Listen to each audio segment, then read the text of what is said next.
Peter, is there anything you want to add to what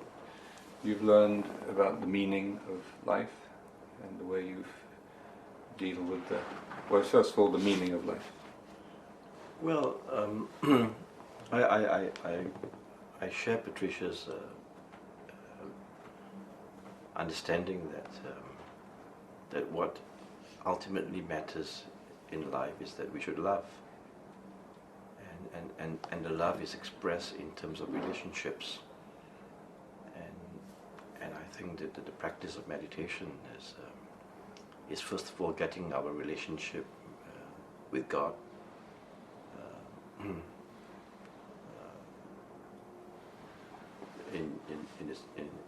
in its proper form, and then from that relationship comes the foundation on which we build other relationships. And what we've gone through in the last 1 year, Patricia and myself, is an experience which could be described as a healing of relationships, and also an intensification and a deepening of relationships, which is why, paradoxically, in the suffering that we had to go through, there was so much joy. In a way, what Patricia has been going through in the last 1 year, and what I have been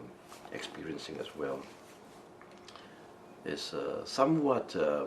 similar to the experience that we had when she was pregnant with Georgina 14 years ago. I mean, this is two rather contrasting situations, because then at the age of 41 we discovered, to our surprise, very pleasant surprise, that Patricia was pregnant 14 years after our second child was born. It was a difficult pregnancy because there was a high risk of a miscarriage, and so in that particular situation, I too had to care for her. And I had to prepare the breakfast for her before I go to work, and I had to spend a lot of time with her because she had to be confined to bed for 1 or 2 months. And and looking back at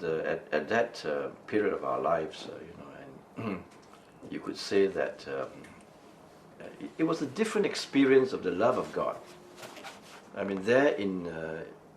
the pregnancy and in the birth of Georgina, there was a revelation of God to us in the gift of life in Georgina. And in the last 1 year, where we have to look at the mortality of our life, there too, with the prospect of, or the possibility of death staring us in the face, there too was revealed the love of God, and so it's a mystery. It's a mystery how in both situations, one you might describe as a joyful moment because it was bringing forth a new life, and in this more recent situation, you might say, well, it's the sadness of the mortality of your life. That both experiences are equally joyful, and I think it can only be so because it helps us to come to understand that to live life to the full, we need to keep death in focus, and that life is so precious and so valuable because it has a limited span. And so I have been brought to this realization that what matters for me now in going into the future is to look at all the relationships that I have as a person, and to try to make each of those relationships meaningful by imbuing each of those relationships with as much love as I can.